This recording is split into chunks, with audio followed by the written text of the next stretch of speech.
Viu? Ei, Juarez, só tem essas galinhas?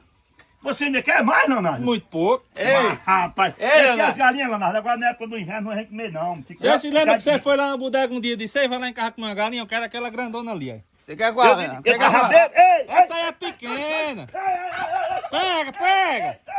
minhas galinhas, Pega. Ei, minhas galinhas não, senhor. Ah, agora a senhora que faltava mesmo. Eu quero aquela dali, ó. Como é gorda, ó.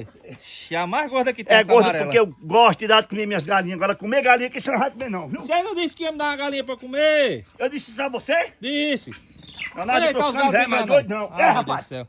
Vai, briga. Aqui todo mundo briga, até os bichos. Ah, rapaz, vamos. E esse peru, pronto, eu quero o peru. Fazer, Leonardo, quer tomar café? Quero.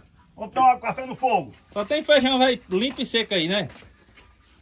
Mas vou Por comer que aqui você não trouxe a carne, Leonardo? Vou comer aqui não, o carro novo dele ali, ó. Tem fé, é carro novo.